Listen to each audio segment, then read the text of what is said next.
All right, guys, we are live. Welcome, welcome, welcome. It's a new week here, and we're signing on a little bit early because tonight's guest has got something going on at 8 o'clock here, so we want to get this done and out of the way as soon as we can. So great to have you along here. Tonight, episode 46, I believe. Josie Gosling. We'll wait for her to sign on right now. And it will send her a text and let her know that we are good. Josie Gosling women's volleyball, there she is. Go live. Here we go. Rattler's women's volleyball, number 7, Josie Gosling. And we are not going to wait any longer. Let's jump right in because I know you got stuff to do. That's All right. okay.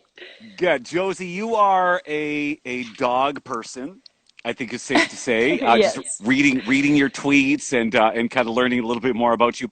Tell me about all the dogs you've owned and what made each one of them like really special. Go. All of them. Okay. They've always been labs. My family's always had labs. I think my first dog was a golden lab. And so she was special just because she was my first dog, like since I was a little girl, and we had her for a few years. And being on the farm, like just do everything with your dog when you're outside. And then after she passed, we had a chocolate lab for about 5 years, and she was the smartest dog you would ever meet. Like, she could smell like her ball or whatever you would throw for her, like underwater or in mud, and it was just really cool.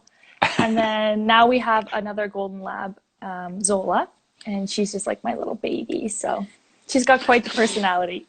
That's, you know what, that's pretty cool you should say that because my neighbor has got 2 golden labs and I go for like 3 walks a day with my dog. But like of these 2 golden labs, one of them absolutely hates my dog. He gets all Oh, snarly really? and growly and wants to rip him apart. And the other one is like best friends with my dog. So I have no idea. But like all dogs, golden labs, I'm sure the personalities can be so different, Yeah, very. right? They're very smart dogs. That's awesome. So, in addition to dogs, you have competed in figure skating at a very high level. You've been in a number of Skate Canada events and so on. But tell me this, have you retired from figure skating? Semi-retired. Semi. Yeah, Okay. I coach now. I have my level 1 coaching, Sure. and I do like small, not competitions, but things like that. Like go to a few things a year, as much as I can make with my busy schedule, and then I choreograph for people. I do their programs. Awesome. Yeah. So, it must be nice playing volleyball, though, when the pressure is distributed instead of like square on your shoulders. Would you Yeah, agree with that? it's very different. I feel like I always perform better under pressure. Okay. So I feel like that was good for skating. It was just like it's you, and if you screw up, that's all on you, which is actually kind of nice, but I do love like having a team to back you up if you're not having a good day, or just the team feeling. It's really good. Winning as a team feels really good. So What is a better feeling? Making a really crucial kill, like a kill to win the game in volleyball, or landing a triple? What's a better feeling? oh boy. Depends. If you Okay. land your triple in competition, then probably that. But I think since now these last couple of years I've had my team as like my family, I'd say probably the kill, just because it's the whole team that's cheering you on, and I did it Awesome. for everybody. So yeah. Have you ever landed a triple? Like, are you Yeah. at that level? You have. Oh my Just God. like Good for you. based basic, but yeah. Good for you. Um, I know that us Saskies, us people from Saskatchewan, we're a proud bunch. What does your home province mean to you, and that rural prairie background? Because I know for me it means everything. It's like who I am. hmm What does it mean to you being from Saskatchewan and that rural background? That's funny you say that. I was just gonna say it's literally all who I am, and how I grew up and how I'm raised, and just kind of how I go about everything is just my Sask in me, and agriculture. My dad is a very big farmer, grain farmer, so that's always running through my blood. And I think it's really important to stay true to where you're from and where you grew up. And so I'll always take it with me. The thing about, having been in the workforce and just in a number of different environments, you can tell people from Saskatchewan so easily, I think, right? I mean, We're our own breed. not to toot our own horn, but I think in many cases we work exceptionally hard. We're always optimistic. I mean, and you have to be in farming, right? If you're not Yeah. optimistic for the upcoming season, you might as well pack it in, Yeah, it's right? always a gamble, so hard Yeah. work. Yeah, yeah. All right, so you're in the paramedic program. Mhm. Um, Tell me this, with COVID going on these days, like has that ever caused you even a moment of reconsideration of your career, just given the fact that it's it's kind of dangerous out there to be a paramedic? Actually, it's made me more want to be a Awesome. paramedic and help people. I'm just like, well, now that this pandemic is happening, it just gives my job even more meaning. And so I think it's actually really cool. I mean, it's it's not easy to do my job with this, a lot more restrictions and you're exposed and stuff, but just got to go in with a good mindset and Yeah. yeah. How excited are you to get that career started and just get that first job and just I'm get right so in there? excited. I Yeah. wish I could do it now, but yeah. Yeah. How far away are you from being able to enter the workforce then? You have one more year? I have to take a test in October, and then if I pass, I'm officially an EMT. So I could work, but I'm continuing on to get my paramedics, which will take one more year of school. So I have this year, and then after that, I will have a year of practicum on the ambulance, and I will be a paramedic. So you're totally okay with blood. So many people just get a little queasy. They're like, yeah, I don't think so. No, I love it. I think it's intriguing. I'm like, ooh, he's injured. All right. So I've got a buddy of mine that is a paramedic. He took the course here at the college, and now he's working in the field in Edmonton. And he said, I can handle pretty much any injury except eye injuries. Can't touch them. I can't have anything to do with that. They Is are there anything for you that particularly. is there anything for you that you're like, yeah, that's not my forte?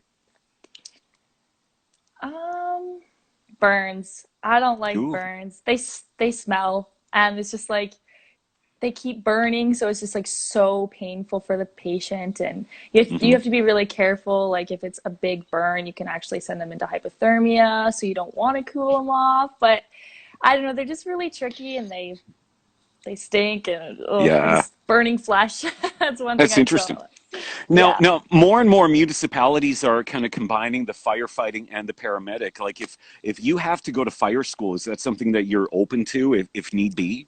Yeah, I'm actually hoping to get my fire after.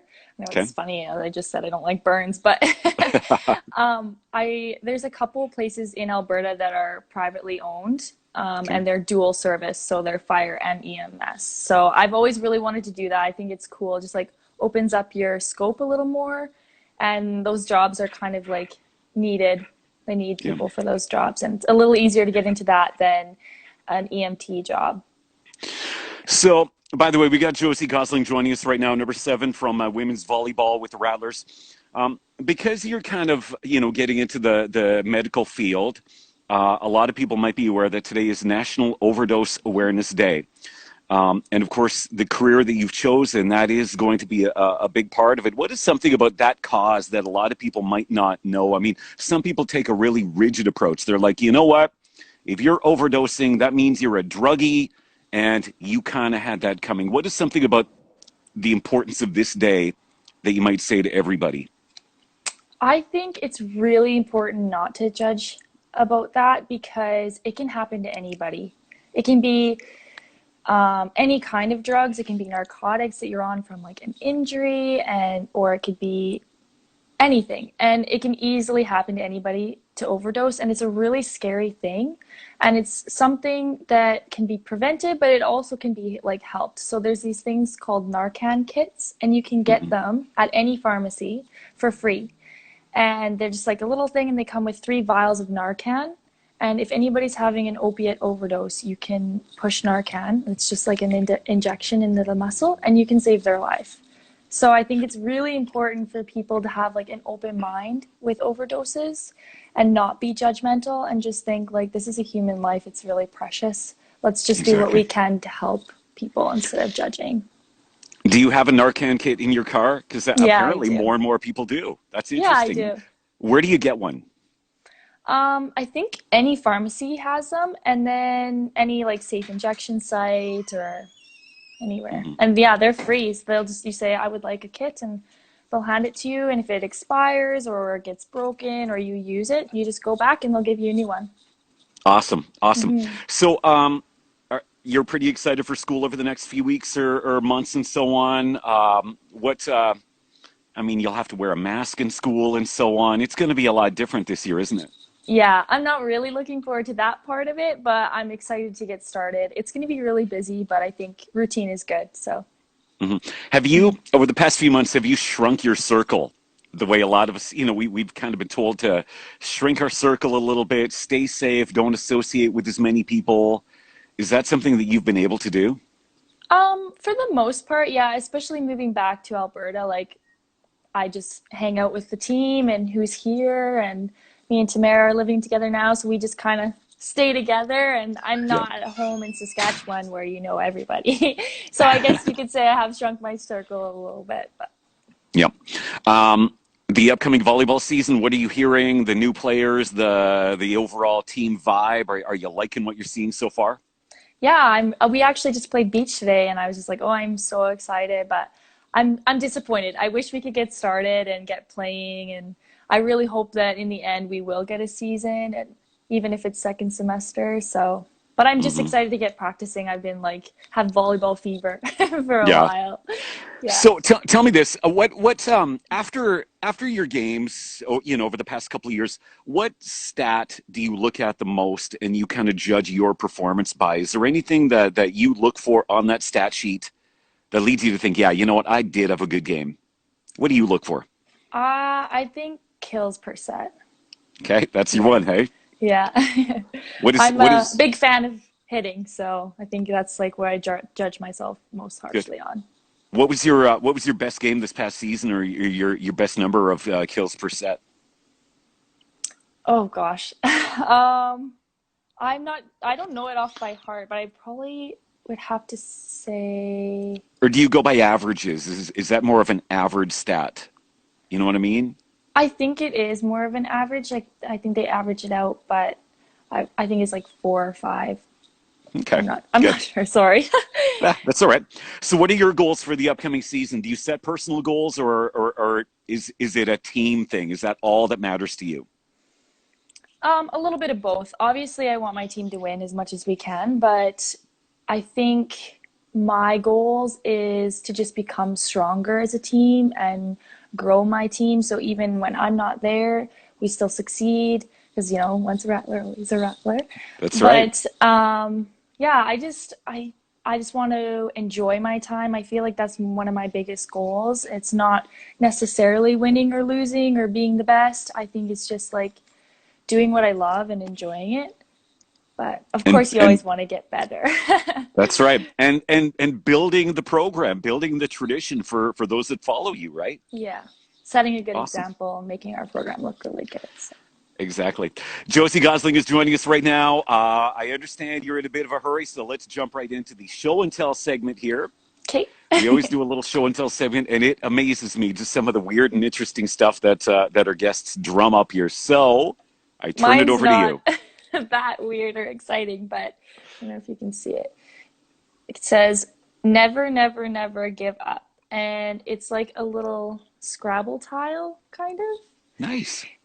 So you can hook it on your necklace. And my mom gave it to me when I was like 12 or something. And she just said, remember to never give up on your dreams and never give up on yourself. So I have this hanging in my house all the time. And if I'm ever having a bad day or just, feeling down, I just look at that and think, never, never give up. That's awesome. Do your parents come to a lot of your games? Yeah, my mom actually just moved to Medicine Hat last year. She Wow. started in the realty business and she's flipping houses. So she's here pretty much full time, which is nice. And right now, not so much for my dad because it's like farming season, but he gets Yep. up as much as he can. So yeah, they're Good. pretty good. Good, good.